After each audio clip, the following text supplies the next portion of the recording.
Marc Leroy était un homme ambitieux, l'un de ceux qui mesuraient la valeur d'une vie par les succès qu'elle générait et l'image qu'elle projetait aux yeux des autres. Depuis son plus jeune âge, il avait été conditionné à croire que la grandeur, l'accomplissement et la reconnaissance étaient les seuls objectifs dignes d'être poursuivis. Son esprit stratégique et son énergie inépuisable lui avaient permis de gravir rapidement les échelons du monde des affaires. Pourtant, malgré ses triomphes, un vide persistant l'accompagnait, un vide qu'il ne parvenait jamais à combler. Lorsqu'il avait rencontré Élodie, il avait cru, à tort, qu'elle pourrait être la solution à ce vide. Douce, sensible et dotée d'une intelligence rare, Élodie ne correspondait pas aux critères habituels des femmes qui l'attiraient. Elle n'était ni ambitieuse ni avide de gloire. Mais c'était précisément cette tranquillité, cette sagesse et sa beauté naturelle, dépourvue de toute artificielle prétention, qui l'avaient séduit. Élodie représentait ce qu'il avait toujours cherché sans vraiment le savoir. Un ancrage, une forme de sérénité qu'il n'avait jamais connue. Au début, leur relation avait été une échappatoire pour Marc. Une relation où il se sentait rassuré, où il pouvait baisser la garde, même si cela allait à l'encontre de ses propres principes. Élodie, en revanche, l'aimait profondément, ne le jugeait pas pour ses ambitions parfois dévorantes, mais l'encourageait à trouver un équilibre.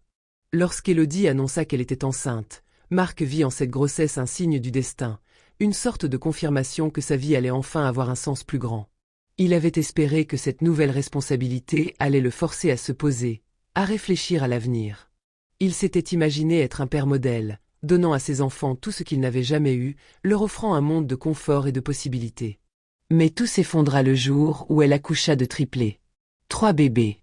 3 nouvelles vies à nourrir, à protéger, à élever. Pour Marc, ce fut un choc brutal.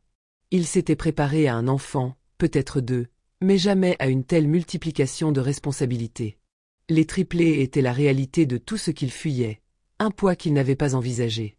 Ses rêves d'aventure, de voyages d'affaires sans fin et de succès personnel semblaient maintenant irréalisables. La pression monta rapidement. L'homme qui avait toujours cru que l'avenir était une route pavée de possibilités infinies se retrouva face à un mur. Ses conversations avec Élodie étaient devenues des appels désespérés, des larmes silencieuses, des suppliques. Élodie, bien que paniquée par cette nouvelle vie qui venait de bouleverser leurs existences, restait calme et déterminée. Elle savait que l'amour et la famille étaient plus forts que tout. Elle ne pouvait pas comprendre comment Marc, celui qu'elle avait aimé, celui qui avait promis d'être à ses côtés, pouvait être aussi facilement effacé par une situation qu'il avait pourtant contribué à créer. Mais Marc, dans sa peur de l'inconnu, dans sa soif irrationnelle de liberté et d'indépendance, prit une décision que rien ne pourrait jamais justifier. Un soir, après une journée épuisante à courir après des rêves qui lui semblaient désormais inaccessibles, il fit ses valises. « Je ne peux pas faire ça, Élodie. Je ne suis pas fait pour cette vie. » Ce fut tout. Pas d'explication, pas de tentative de réconciliation. Il se contenta de partir, fermant la porte sur un avenir qu'il jugeait trop contraignant. Il la laissa là, seule avec 3 enfants, un fardeau qu'il n'était pas prêt à porter. Élodie, bouleversée, tenta de le retenir, de le supplier de revenir, mais ses mots se perdirent dans le silence. Marc n'avait pas changé d'avis. Son cœur était déjà ailleurs, son esprit déjà tourné vers un avenir plus facile, sans les contraintes d'une famille nombreuse. Quelques semaines plus tard, il avait refait sa vie avec une autre femme, une femme sans enfant, une femme moins compliquée, plus conforme à son idéal. Pendant 20 ans, il n'a jamais cherché à savoir ce qu'étaient devenus ses enfants. Élodie s'est retrouvée seule, brisée, mais d'une manière inexplicable, plus forte que jamais. Le départ de Marc avait été un coup de poignard dans son cœur, mais elle ne s'effondra pas. Plutôt que de se laisser engloutir par le désespoir, elle canalisa sa douleur en une détermination inébranlable.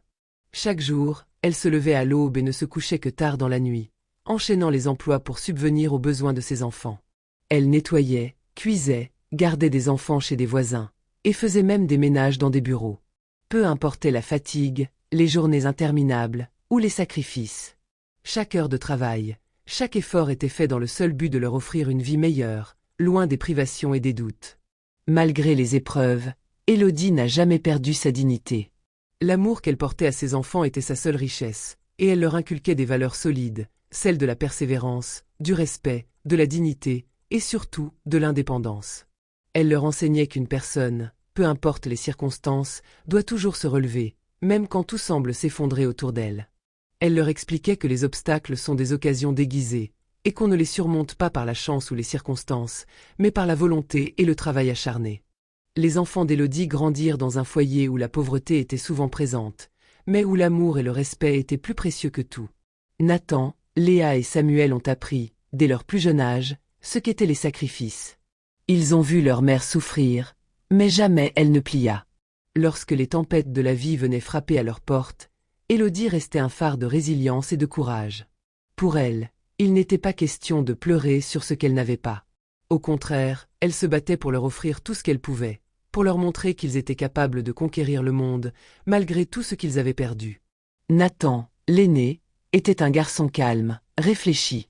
Il avait vu sa mère lutter pour lui offrir les études qu'il rêvait de faire, et il avait pris cet exemple à cœur. Il s'était juré qu'il serait un jour celui qui sauverait des vies. Malgré les défis financiers, il avait réussi à intégrer une école de médecine, ses études étant un véritable chemin de croix. La pression était immense, mais il ne s'en laissa jamais décourager. À chaque obstacle, il se souvenait des sacrifices de sa mère, des nuits sans sommeil, des repas pris sur le pouce, des sourires qu'elle offrait malgré la fatigue. Aujourd'hui, Nathan est chirurgien, un homme respecté dans son domaine, qui, chaque jour, sauve des vies, grâce à une volonté inébranlable de réussir et de rendre hommage au sacrifice de sa mère. Léa, la cadette, n'était pas en reste. Dès son plus jeune âge, elle avait une passion pour la justice, un désir ardent de protéger ceux qui n'avaient pas de voix. Elle voyait sa mère défendre sa famille, se battre contre l'injustice du quotidien, et cela lui donna une force intérieure immense. Après avoir obtenu son diplôme de droit, Léa se lança dans une carrière d'avocate spécialisée dans la défense des familles monoparentales. Elle se battait pour ces mères seules, ces femmes qu'on ignorait, qu'on méprisait souvent.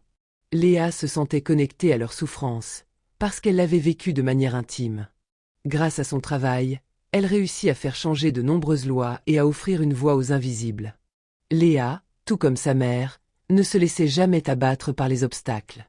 Elle savait que, pour faire entendre son message, il fallait être inflexible, avoir une force d'acier dans le cœur.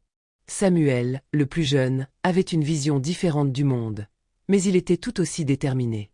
Dès qu'il était en âge de comprendre, il avait vu sa mère lutter pour que chacun de ses enfants ait un avenir. Mais Samuel ne voulait pas simplement suivre une voie traditionnelle. Il voulait bâtir quelque chose de grand, quelque chose qui change la donne. Autodidacte, il apprit les bases de la programmation, développa des projets pendant ses années d'université et fonda sa propre entreprise. Son domaine, la technologie. Samuel avait un don pour anticiper les tendances et développer des produits qui révolutionnaient le marché. Il lança une start-up qui devint rapidement un leader dans son secteur. Il savait que sa réussite ne viendrait pas d'un héritage familial ou d'une aide extérieure, mais de sa propre détermination à faire mieux, à aller plus loin, et à rendre fière sa mère qu'il avait élevée avec tant d'amour.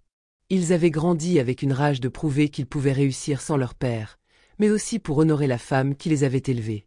Et ils l'ont fait. Pendant ce temps, la vie de Marc Leroy, celui qui avait autrefois aspiré à la grandeur, n'avait pas pris le tournant qu'il imaginait. Il avait fait fortune à un âge jeune, oui, mais cette richesse était fondée sur une série de choix risqués et d'investissements mal avisés. Sa quête d'une vie sans contrainte l'avait conduit à négliger les fondations essentielles d'une véritable réussite.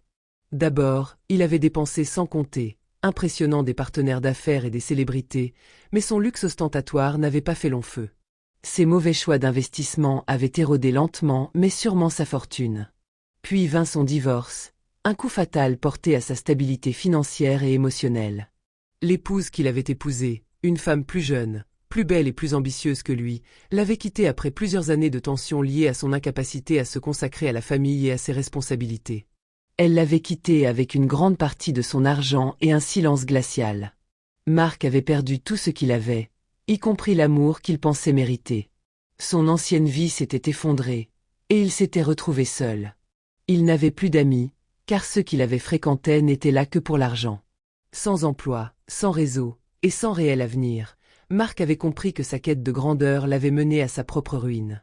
C'est alors qu'un souvenir amer le frappa, un souvenir qu'il avait essayé d'enfouir profondément dans son esprit, ses enfants, ceux qu'il avait abandonnés il y a 20 ans. Peut-être pouvait-il l'aider maintenant ? Peut-être qu'ils étaient les seuls à pouvoir lui tendre la main, en dépit de sa lâcheté passée. Marc se lança dans des recherches discrètes, fouillant à travers des contacts et des informations publiques. Ce qu'il découvrit avec une étonnante stupeur et une pointe de jalousie était que ses enfants étaient devenus des personnes non seulement prospères, mais influentes dans leurs domaines respectifs. Nathan, son aîné, était devenu un chirurgien reconnu, sauvant des vies et occupant une place importante dans la communauté médicale. Léa, sa fille cadette, était avocate, engagée dans la défense des familles monoparentales et respectée dans le milieu juridique. Samuel, quant à lui, avait fondé une entreprise technologique florissante, une start-up en pleine expansion, dont il était le fer de lance. Marc, à la fois fier et honteux, n'eut d'autre choix que de tenter d'entrer en contact avec eux, espérant qu'ils pourraient lui pardonner ses absences et lui offrir la rédemption qu'il cherchait. Il commença par Nathan. Le chirurgien, occupé dans un hôpital de renom, ne s'attendait pas à la visite de son père, qu'il n'avait pas vu depuis plus de 2 décennies. Marc, nerveux et peu sûr de lui, arriva dans l'hôpital en espérant une réaction plus douce. Mais lorsqu'il se présenta devant Nathan, il fut accueilli avec un regard froid, presque clinique. « Pourquoi es-tu là » demanda Nathan, son ton dénué de toute émotion, comme s'il parlait à un inconnu. Marc hésita, cherchant ses mots. Il s'était répété ce qu'il voulait dire, mais la rencontre était bien plus accablante qu'il ne l'avait imaginé. « Je voulais te voir, » dit-il finalement, sa voix tremblante. Nathan le fixa intensément, et la colère qui perça dans ses yeux fut immédiate. 20 ans. 20 ans sans un appel, sans un message. Et aujourd'hui, tu viens me voir parce que tu es dans le besoin ?